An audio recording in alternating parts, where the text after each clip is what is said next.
All right, looks like it's leveling off in terms of people coming on. So welcome everyone again.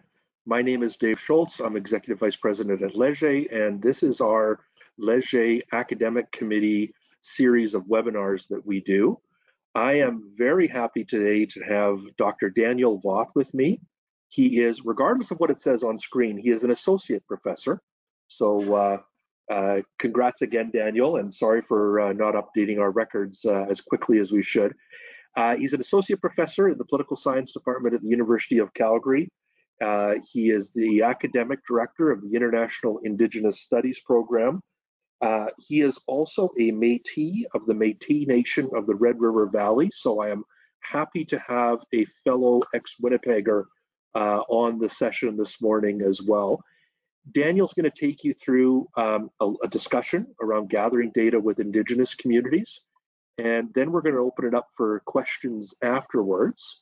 If you have any questions while he's running through and you want to get your thoughts down, there is a question bar to the right of your screen. Feel free to put anything in there, and we'll jump on that after he is done and gone through, and then we're set to go. So Daniel, welcome to the Leger Academic webinar, and thank you for being part of this today. Thank you so much. I'm so excited to be here. I'm a huge fan of Leger and the work that's done in the organization. I'm a huge fan of the data products that you guys produce. They're wonderful, and I like, as like a massive consumer of news, I am constantly like, oh, Leger's got a poll out. Like, I want to go find this thing. I want to see the data points on this. This is great. So I'm just so thrilled to be here and to share some thoughts with you today and have an interesting conversation.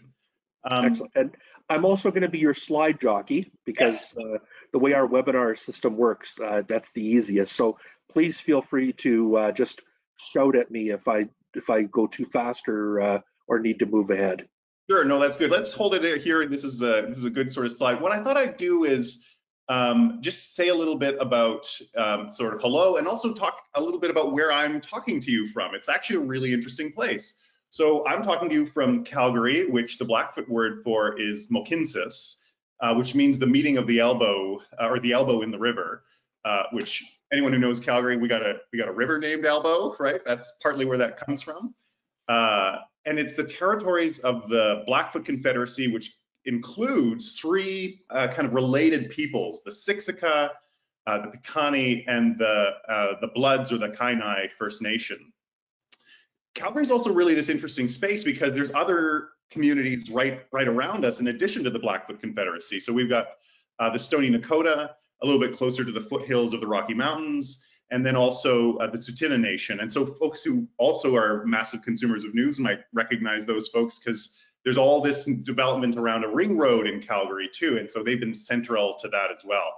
Calgary's also this really interesting place where the land and its position on the prairies brings in a ton of other Indigenous people. So my people, also the Métis Nation, have kind of been here for periods of time and then kind of come and gone. I have this interesting piece about what that means and how we think about being Indigenous to other people's territory and how we think thoughtfully about that. And the whole region in Alberta or in Calgary that's represented by the Métis Nation is Métis Nation of Alberta Region 3. One of the things I always like to do with that is to kind of like, okay, why do we do that? Why are we saying those sorts of things? And the thing that I kind of want to offer you is the treaties, particularly Treaty Number 7, which is where I'm from, were designed to facilitate a sharing of the land. So folks who grew up in Western Canada will recognize that language and those stories about this notion that we can live well together. We can have newcomer communities, we can have Indigenous nations, and we can live together. This is about sharing. And I think it's our job to think about kind of every day and the things that we're doing, to think about how this goal can still be achieved, how we can share these spaces kind of justly and honorably in modes of what I call non-dominating political, economic, and social relations. So that's always kind of the way I want to frame why we think about where we are and the stories that are here. So with that in mind, let's move to the next page, and I'll tell you a little bit about myself. I've also got my slides over here, so if it looks like I'm staring off into the distance, I have notes. That's all. No problem. It's like these features of like COVID presentations, right? Yeah. So who am I? I grew up, as Dave mentioned, we share a common homeland. I grew up in the inner city of Winnipeg, and my family are Métis from the kind of English Protestant side of the Métis Nation. My family, I grew up with stories of my community's territory. I have family that stretch all the way up this really interesting place in Manitoba called the Interlake, which, as the name suggests, it's between the two big lakes, which is a very Indigenous space. My family come from Warren and this place called Fisher Branch, and I'm related to this network of people, Thomases, Hallets, and that's kind of the constellation of Indigenous families that I'm a part of. The other interesting thing about sort of the world that I grew up in is the inner city of Winnipeg is an incredibly Indigenous space also. It's this rich place where Indigenous people from kind of all over the prairies come to live together. So there's Métis folks, Dakota folks, Saulteaux folks, and we all kind of live in this interesting space together where our national affiliations mattered a little bit less than they do when you grow up in a reserve community or when you grow up in a Métis settlement or in a Métis community like Camperville or something like that. And that was always super interesting to me. So the next part of like, what do I do? Growing up in the inner city of Winnipeg, I always thought like it's a bit weird that, you know, we get along, like Native people get along really well across these national lines, Métis people, Dakota people, but we don't, our political organizations hate each other. Like our political organizations have this rich history of fighting one another. And I was like, why? This makes no sense to me. We face a lot of the same struggles. We share a lot of overlapping history. We've been living together, particularly in Winnipeg, for hundreds of years in some cases. So why? And that's what my research is about. I study the way and the reasons and the political strategies that Indigenous peoples use that have tended to divide us. The goal of my research is to try to figure out ways that we can break those types of divisions down for Indigenous people to be able to see each other politically in a more unifying or a unified light. So that's kind of the work that I do. In addition to being like that's my research work, I teach in political science. I have a PhD in political science. And I'm also the director of the Indigenous Studies program here. So I also do I help design and run the Indigenous programming here in Calgary at the University of Calgary. So it's very busy, but I'm one of those people that I'm jazzed every day when I wake up because I'm like, I got this great job to talk to you, read interesting things. So that's sort of a little breakdown on the stuff that I do. I'm so excited to be here today. And I thought I'd just talk a little bit about who I think I'm talking to my audience today. I got folks I know that I've already talked at Leger who have done really interesting work with Indigenous organizations and clients. There's folks on the call from the public. There's folks maybe in the room who maybe are new to Canada and thinking about Indigenous people might be something that's still kind of unfamiliar to them. And I've tried to design this next little presentation to make sure that there's hopefully something that brings everybody along, that there's something interesting for everyone. So let's roll through to the next slide. So goals in 30 minutes or less, here's what we're gonna chat about. Some of you have already seen this. We're gonna talk a little bit about the key terms for talking about and working with Indigenous nations. The terminology here can be a bit tricky, and I want to make sure we all kind of have a common foundation for the conversation. I always call this like conceptual vocabulary when I'm teaching at the university, but that's essentially what we're doing. We're building some conceptual vocabulary terms. I'm going to give you a little bit of a brief overview of the way research with Indigenous folks has changed in academic context over the last 20 or 30 years, and also a little bit about why it needed to change. We have really interesting and controversial kind of history of Indigenous people engaging with data collection in universities. We'll talk a bit about that. I'll talk a little bit about some of the challenges that are faced by research teams working with clients on collecting Indigenous data, thinking about what are the things we should be thinking about when we're doing that. Hopefully that might be a little bit helpful. And then the last little bit that we'll chat about is some avenues to creatively reorient the data products we're thinking about towards building relationships with Indigenous communities. And I'll talk a little bit as we go through what I mean by that and how we could conceivably think about it. Okay, let's get going. So let's start with some key terms. So I want to just, there's like people grew up in a lot of different contexts. I want to just touch base on some of the terms that you probably have heard, but maybe are not 100% sure how they fit together. Indian has largely become a legal term. And what it's referring to for folks who might be new to Canada is this document called the Indian Act that was passed in 1876. It's an old document. It's been updated a little bit over the years, over the last sort of 100 years, but it still largely exists for the most part intact in its 19th century form. And for our purposes today, what it does is it creates two classifications of legal Indians: those legal Indians who have status and those legal Indians who are non-status. And it kind of explains how those membership criteria are created. It's hugely controversial. It's got its own independent history that if folks are interested in that, send me an email. I'll give you a whole bunch of really interesting things to read. But that's largely what it is. The term has fallen out of use in general society and exists largely only as a very official kind of Canadian legal term. So that's sort of what that one does. And we'll talk a little bit more about status and non-status as we kind of move through it. The next term that I want to use is First Nations.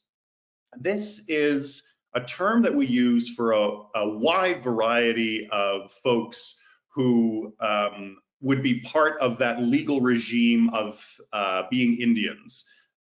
Within First Nations, you're going to have non-status Indians and status Indians. That's just sort of the normal sort of fabric of the First Nations world. This is a term that talks about, that is a term that we use to refer to a whole bunch of different folks. So if you're, in the Toronto area, Anishinaabe, right? That would be one of the First Nations folks that you might have heard about. If you're, in the West, the Cree, right? Or Nehiyaw in Cree. That's the Nehiyaw is the word in Cree for Cree in English.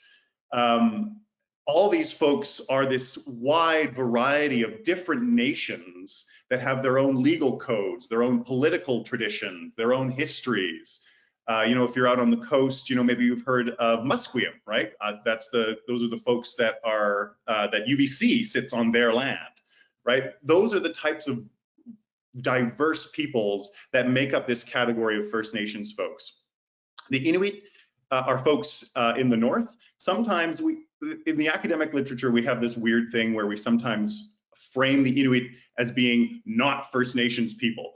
But folks who maybe have heard of Nunavut, right? That is a primarily Inuit governed space in the Canadian Federation, that territory.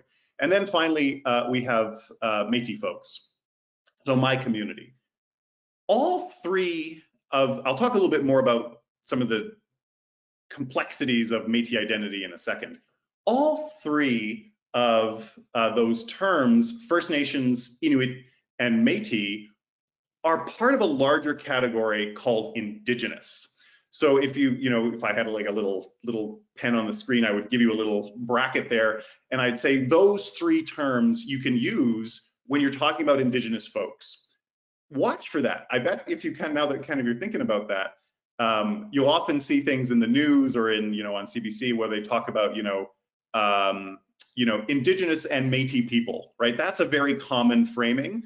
What they've accidentally done is seen in Métis folks as non-Indigenous folks. And so what I'm trying to get you to do is pivot that bracket right around those three terms. So Indigenous is the larger category that we use to talk about those three types of Indigenous peoples. Let's move to oh, good. Oh, there it is. There is a bracket there. Good. Oh, fabulous. And I've given you a little map there that talks a little bit about all the different kind of wide range of communities that we can think about for Indigenous folks, and it stretches everywhere, right? A lot of people think that, you know, Indigenous communities are somewhere else, they're far away. They're actually in cities, they're around cities, they're near cities, they're far away from cities. You can't really go anywhere without being too terribly far from an Indigenous community. Let's talk a little bit about Métis identity debates, because I bet some of you are thinking, well, you know, I took a history, like a social studies history, Canada history class in high school or maybe in university, and they talked about Métis folks as being these mixed people, right? That they have, you know, some European ancestry, some Indigenous ancestry, and that kind of comes together to make something new. That is predominantly the way historians have thought about Métis identity. There's some issues. Métis people have long been saying that there's some issues about the way we construct that. First is, all Native people have European and Indigenous ancestry. Everybody does. I got status Indian friends who have blonde hair and blue eyes. I got Métis folks who don't have status, who aren't part of the Indian Act.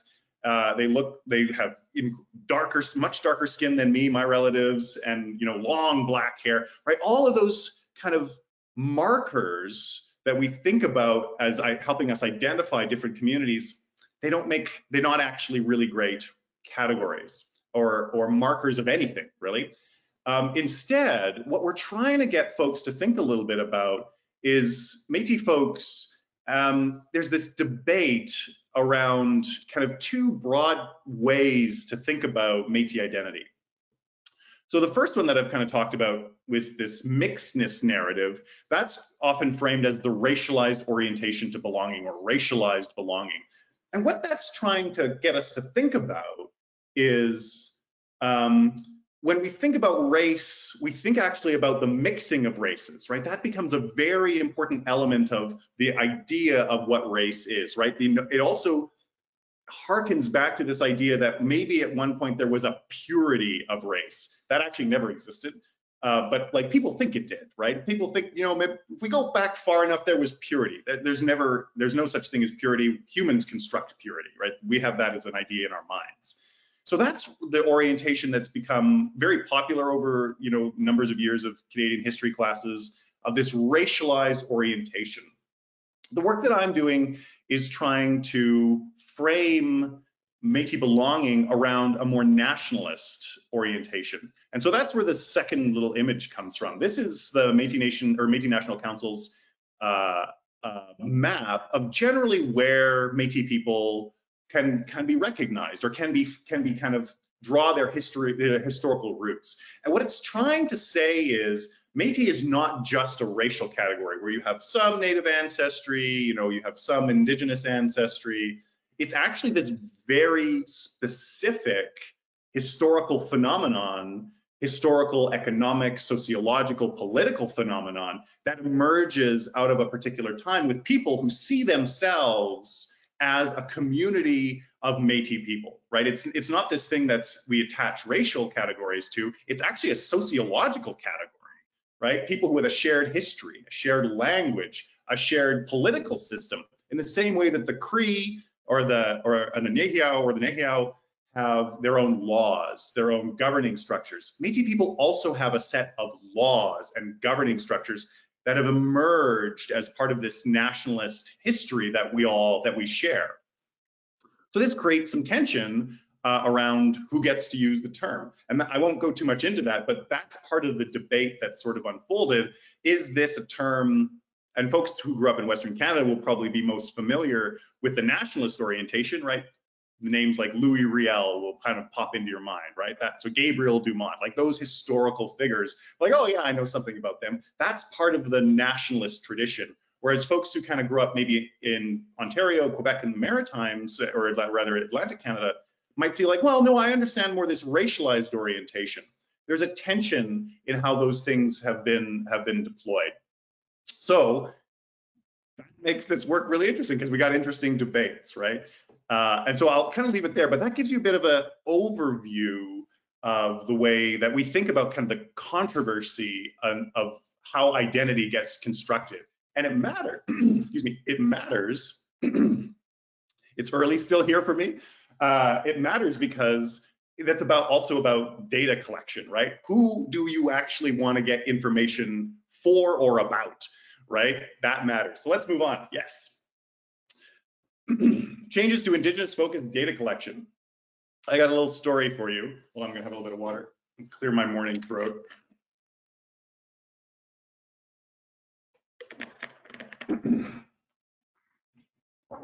There we go. There's this story that emerges in the Indigenous methodology literature. It was made popular by a scholar, a Dakota scholar named Vine Deloria Jr., and he wrote 35 books. Incredibly prolific, brilliant writer.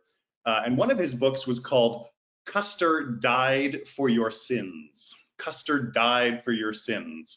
And it's a reference to George Custer and the conflict in the United States between the American cavalry and the Dakota and Lakota peoples, and the way that that set up a particular regime for understanding the world.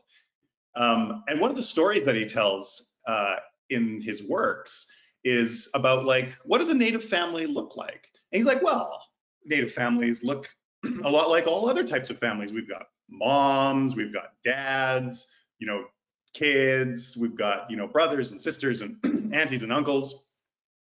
And in all of that, every Native family also has at least one anthropologist, right? That was always like the joke that people told, is like, no Native family is complete with like some anthropologist from Britain or from Ottawa or from Toronto or wherever, right? And the joke was like partly created or kind of driven by reality, that anthropologists had been spending so much time doing data collection in Indigenous communities that there wasn't a single family that didn't have at least one in, you know, living with them at one point, hanging out with them at, you know, at another point, you know, even sometimes for very long periods of time. I don't know if folks have ever taken like an anthropology class, a cultural anthropology class, like the name Margaret Mead might mean something to you, right? One of the very famous anthropologists doing work in the Pacific Ocean with Pacific peoples. So one of the things that emerges out of that, though, is some really spotty data collection over the period of a very long time. The challenges that these outsider anthropologists have is they frequently don't fully understand the communities or the societies that they're embedding themselves in, often for a very long time. And they end up filling a lot of the things that they don't understand with their own cultural context. Let me give you an example. So in my work, anthropologists had long talked about like the sectarian differences between Protestant Métis communities and the Catholic Métis communities. One of the things that they struggled with understanding is that a lot of the prairie world is knitted together by kinship, who you're married to, who you're related to, who your cousin is. And they saw, those early anthropologists really struggled to understand, you know, it looks like there's some divisions here between Catholics and Protestants, you know, so we're just going to talk about this as a really divided community. That ended up being, the division between Catholics and Protestants ended up being a very important cleavage in society for those anthropologists. It wasn't actually a significant cleavage for Métis communities. The reason is Protestant folks are married to Catholic folks. Your cousin is Catholic, right? These divisions were really not nearly as significant, even present, as a lot of those early anthropologists kind of thought, because they were using their own cultural context of the important difference between Catholics and Protestants to make sense of the Métis world. I've written on this, none of that is actually particularly convincing when you appreciate the Native world is knitted together with relationships and with kinship, right? Those people weren't going to go and fight Catholic community because your cousin lived there or your sister married into that community, right? It was not that big a deal. But this happened over and over and over again across the Indigenous world, in North America, in the Pacific, in Mexico, everywhere, in Africa. Folks just slotting in their own views. In addition to this, there ends up being this move to go in, for anthropologists to kind of go in for a period of time. Oh, just hold up. Yeah, hold there. No worries, no worries. And then to try to take as much information in as they can, collect as much of it as they can, and then leave, right? And sometimes these anthropologists would never return, right? They would spend maybe a year, 6 months, sometimes longer, in the communities. They kind of get what they needed to publish, or to their data was kind of, they were happy with it. Then they'd go back to their universities and cities, and folks would never see them again. They'd never come back, right? And it drove Maori scholar Linda Tuwai Smith in 1999 to write this, the book on your screen, Decolonizing Methodologies. And this is what she says. Let's move through it together. She says, from the vantage point of the colonized, a position from which I, Linda Smith, write, and I choose to privilege, the term research is inextricably linked to European imperialism and colonialism. The word itself, research, is probably one of the dirtiest words in the Indigenous world's vocabulary. When mentioned in many Indigenous contexts, it stirs up a silence. It conjures up bad memories, and it raises a smile that is knowing and distrustful. This is probably one of the most quoted sections of that book. And what she's trying to explain is a history of data collection that has been about resource extraction, right? Think about like going in, getting the thing that you need, and once you've got it, you leave, right? There's no relationship there. There's no kinship. There's nothing that kind of carries on past the data collection stage, right? And that was hundreds of years of data collection with Indigenous folks. And so finally, Linda put her finger on it and said, this is really what's happening. This is part of a different political project that's called imperialism and colonialism. And it's not good for us. It's not good for our communities. So let's roll forward here. So what's the response? What's the response?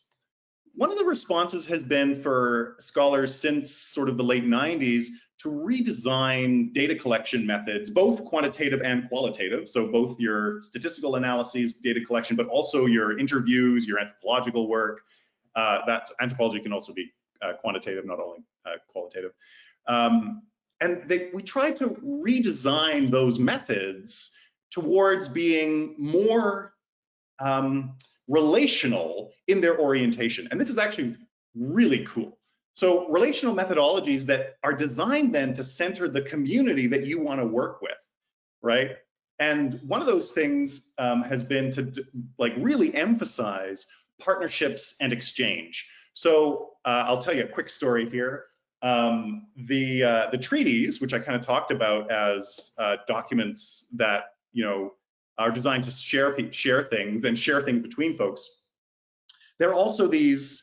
They're also documents that have histories of their own around them. And one of the histories is what they were supposed to do is exchange leaders between communities. So the treaty, the Indigenous folks said, we will send our children to be educated in your universities, and your leaders will send their children to be educated in our system, right? It was this design for exchange, and we've been trying to build more of this partnership and exchange back into our methodologies. Also, one of the key things has been rethinking ownership, copyright, and publication rights, including royalties. There's a whole new protocol in the way that that's handled. There's also been like a power shift, and this is not just about taking, this is also about something that gives back. So a couple examples that I want to just draw your attention to.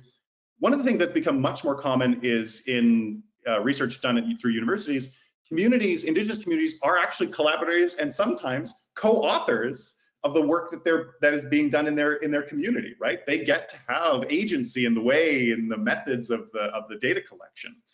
There's also new forms of consent that we've been thinking about to ensure that we're ensuring that people understand fully the type of research that is being done, and also what is in their benefit and what the researcher needs, right? All that sort of thing. Those sorts of protocols have been designed. And then also finally, research that includes information use, which is then reported back. Remember I told you like those anthropologists would like never come back? And they're like, remember, we got this guy, Joe, he was here did anyone ever see him again? Like, what was he doing? Did anything ever come of that? And people were like, I don't know, I've never seen him again. That is now very rare. Folks are expected to go back and explain what you found, share the things that you know, because that, again, there's that sharing element to knowing things, right? Let's roll here forward to some potential challenges. So let's just, for argument's sake, say, you know, I've got a research question, and my research question is, imagine that you want to know the following. I want to know what Indigenous people think about X. It could be political parties, could be a TV show, could be whatever, right? One of the things that we've then added into our methodology for data collection on this is like a subset of questions. Which Indigenous people? Is this all Indigenous folks? Are you really interested in the views of, you know, folks on the prairies? Are you more interested specifically in, you know, Blackfoot perspectives on this question? Maybe you want Métis folks to chime in. And so part of that is, are you sure you're talking to Indigenous folks? Part of that controversy around Métis identity is also about saying, you know, if you're talking to Métis folks, what's the notion of Métis that you're using here? Are you using the nationalist orientation, you know, folks kind of tied to the West and the Métis National Council? Or are you using this more racialized focus of people who have some form of Indigenous ancestry along with European ancestry? Like, which community are you talking to? So those kind of sub-questions then have to kind of get sussed out. Can you disaggregate your data set along rural, remote, and urban lines? Which, you know, I'll just cut to the end one. Sampling challenges are a massive component of that, right? You're never going to have a huge data set, right? So how do we think about this? Is this really urban folks that we want to know, or is this folks living on most of their lives in their community? What about identity lines? You know, is this really different for status folks than it is for non-status folks? Right? Do we need to kind of think about those different types of experiences in this? Right? So really interesting, sort of more is required, right? More information is required, which academics love. So those are some of the potential challenges. Let's talk maybe a little bit about some of the avenues for engaging with them. So we could think about what community you want to work with, right? That's sort of the second sub question after the main one. Who do you want to work with? Why do you want to work with them? Then the next part would be, are there opportunities for partnership? Importantly, even though, you know, Linda Smith talked about like research is a dirty word, Indigenous communities want good information, right? Absolutely. Like our communities want to know interesting things about us. We want good information, right? Stuff that confirms the things we think, stuff that challenges the things that we think, right? We want all of that. So are there opportunities to partner here, right? That's one of the things that we now ask in our research designs for across the social sciences and humanities. And is there a way that we could build a relationship here? Think about the types of knowledge that you might want to know more about. So if you're interested in kind of a more longitudinal orientation to something, surveys might not work, right? You're going to get this interesting snapshot, but maybe you actually need to do a little bit more work with some with elders or with knowledge keepers in the community to figure out what even are the right questions to ask on this, right? Indigenous communities have been dealing, let's take health, for example. Indigenous communities have had complicated relationships with health authorities for a very long time, starting with the smallpox epidemics, right? There's stories that still exist about how we survive those, what health means, how we think about health in a much larger kind of context. They're going to share a lot of deep information potentially with you about the way the community has oriented itself to healthfulness. Again, here's that point. Are the experiences of status and non-status folks different on this? Should that be something that we kind of weave into it? And the point in all of this is sharing, right? That's one of, like, because I grew up in the West and I grew up with a tradition of treaties as sharing and relationships, that's often the way that I build this into my research work. Because it's about us sharing information with each other, which is why universities have turned to this so completely. So for folks who know, who have worked with grants attached to the tri-councils now require all of this and more, right? So if you want to do this type of research, then you have a new set of tri-council ethical requirements that expand this section of your research design. which I think is great, and it's complicated and controversial, but these are exactly the types of questions that we want to be asking, because then we can be good sharers, right? We can share things really interestingly. So let's wrap up. Where have we been? What have I kind of walked you through over the last few minutes? We talked about some key terms. We know about Indigenous as this sort of umbrella term that captures First Nations, Inuit, and Métis folks. Data collection is resource extraction. We kind of know a little bit more about the history of where that comes from. Talk about some challenges to data collection. Give you a few ways to think about, I don't know, here's some other ways we could think about how we go about collecting data. All of that is in service of trying to get us to think about what is the method that we're using? What is the means of relationships? And how do we make that look more mirror, I guess, the desire to want to have our data outcomes, our data products actually be part of that relationship of sharing. So that's it for me. Miigwech, thank you so much. And I'm excited if you have any questions. Thank you very much, Daniel. And for people that are on the line, there's a question bar on the right. I would love to have you jump in there with some potential questions for Daniel. I have one to start with, though. You've got me a little bit nervous about talking about research. The quote from Linda Smith specifically. When we would generally reach out, we would say, well, we're going to do research with an Indigenous population. But if that's and even I'll get to the your conceptual vocabulary in a second. But even if I reach out to this population and I say I want to do research, I'm not doing so. How do I approach a community and say, very practically, very tactically, let's work together to get where I need to get to, because I have to fulfill my survey or my research mandate or whatever it is. So what are some of the things that I could do to alleviate that concern? Awesome, spectacular. And I'll kind of break it out into a couple different parts for you. So in universities, what that's meant for us is we've slowed down data collection like drastically, and but the problem is, which is similar to the problem that that Leger would also be facing in this kind of scenario, is we've got stuff we've got to do. I got tenure coming up, I got to publish something, publish or perish. That is actually true, right? You can either publish a paper or you can be fired, right? Like those are real things in the academic world. Yeah, that's tough. And so what we've tried to do in the university is try to build metrics that allow those evaluating our work to appreciate that research happens in a much slower way now than it used to.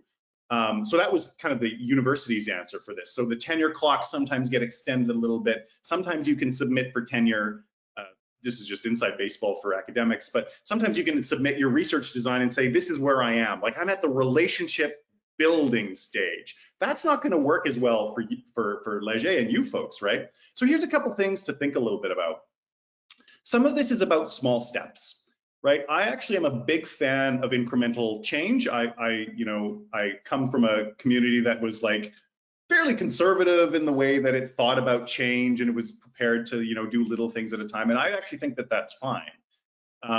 We don't always, get to where we want to go in a single step. But what we can do is start that process. So maybe for the first kind of, if we're trying to think about new research or data collection protocols, so maybe what that is on the first stage, we're going to actually put together a plan to kind of reach out to a number of folks to see, communities, to see if they're interested in partnering with us, right? And we would have a conversation about what that could look like. We're still kind of maybe collecting data in the way that we've been doing it for a while. That continues for a bit. But as we kind of adjust our methodologies, maybe we've got this other stream of things that we're doing to think about this. Could we be doing this differently? And so I'm a big fan of that type of incremental change where we're trying to make small adjustments that then bend the curve, right? We've heard a lot about that. Bend the curve a little bit in the way that this is conducted, right? And so eventually those two curves kind of meet each other, right? The new way that we're working on and the kind of longer term, the older fashion in which we're doing, those eventually kind of meet, right? I actually think that that's totally appropriate because people need time to adjust, right? Yeah. So one of the things is some folks have talked about is Indigenous advisory councils, right? So there's a number of colleagues who sit on those for the Tri-Council Agency that provide advice on updating methodology protocols. That absolutely could work potentially for the private sector as well. There's also the opportunity to, when you're doing some of these outreaches, to kind of say, we're trying to do this in a different way. We're wondering if I don't know, let's pick my community. Let's pick Métis folks in Winnipeg. We really would like to have like some kind of working relationship with Métis folks in Winnipeg, and we're not 100% sure how to do that, but we're really open to your ideas if that could work and how we might be able to do it.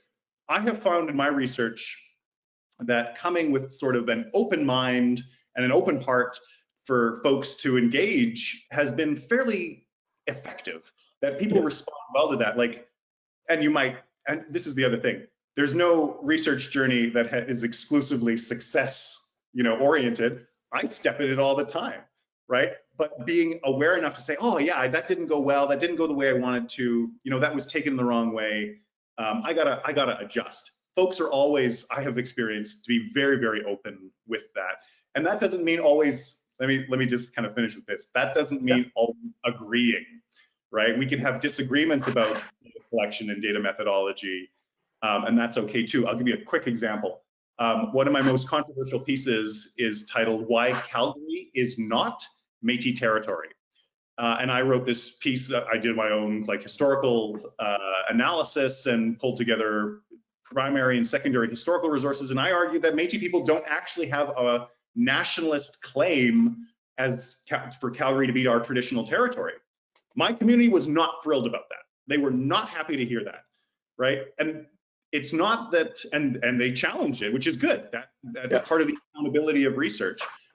It's not that they got the answer that they wanted. Sometimes it's that it kicked off the conversation that needed to happen, right? If that makes sense. Does that help, Dave? Yeah, that does help. But as you're talking about data and data collection methodologies, one of the questions we've got from Carlton, data is an interesting word or concept, perhaps off-putting, except in academia and government. So are there other possibilities that we should be thinking about here? Yeah. Oh, I love that. That's rich. I love that. Really, really good. Yes, it's tough. I always have to kind of be aware of your own biases. I work in a university, so we talk about data all the time. But the point is exactly right. The point is exactly right, right? Sometimes people, if research is a dirty word, maybe data is also a dirty word. And I think that that's a great framing. Some of the ways that we can reposition this is around knowledge sharing, right? We want to engage in knowledge sharing with you. We want to learn about something that you want to tell us, and we're wondering if you want to tell us a little bit of something about yourself, right? That takes that data edge. Like, data has an edge to it. The point is exactly right. And that softens that a little bit. So that would be one potential way that you could kind of smooth out that edge and talk about maybe we're not doing data collection. Maybe what we're doing is actually knowledge sharing. And that's probably going to be received far better in community than just the whole idea of sharing, and that's a much better way of looking at it. Yeah, for sure. Okay, you talked about conceptual vocabulary early in your talk, and I've been in research or knowledge sharing for a long time, and we've seen a lot of different words used. We've seen Aboriginal, Indigenous, First Nations. It kind of flows through and shifts.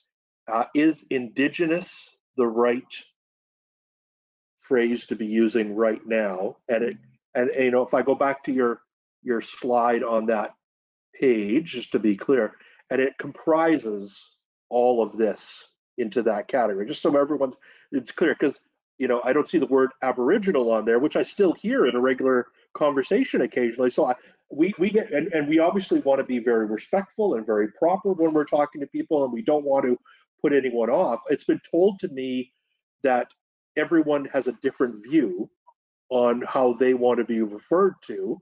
So you're never going to be right and you're never going to be wrong. I don't know what your thoughts on that are. Wonderful.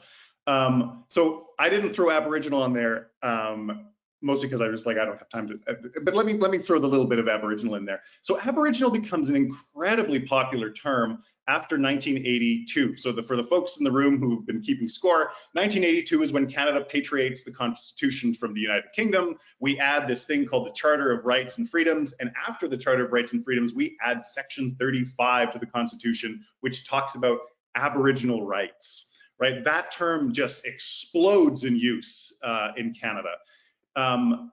And certainly we used to have programs of Aboriginal governance, Aboriginal studies, like I grew out of that era in the early 2000s. One of the critiques of that word, which I found actually quite compelling, was it was never a term that Indigenous people kind of came to the table and said, you know what, this is how we think about ourselves, right? Yeah.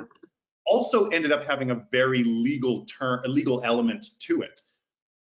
And so what ended up happening is that term also started to fall off in its use. And we returned to this term of indigeneity for a variety of reasons, certainly in the academic context.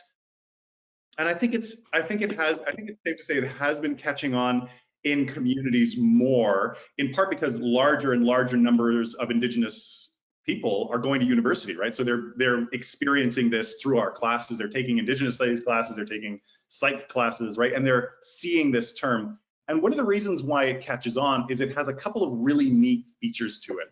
One is it has an international element to it, that indigeneity is seen to be part of a larger conversation of Indigenous peoples around the globe. And there's this, I won't bore you with the details, there's this international labor organization movement to kind of build up indigeneity many decades ago that then kind of comes back to being really, really popular and really compelling for folks. The second is, as part of that international tradition, it also makes reference to peoples, right? Peoples in the international term. The Quebec folks in the room will recognize this, right? Being part of a community of peoples that all have the rights of self-determination, that have the rights to fulfill their own destiny, right? That's also built into that idea of Indigenous.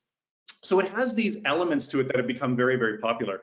My tip is, I guess, it's great to be specific. So if you know that you want to talk, you're talking to someone who's Cree, or someone who's Blackfoot, or maybe they're from maybe they're Mohawk, right?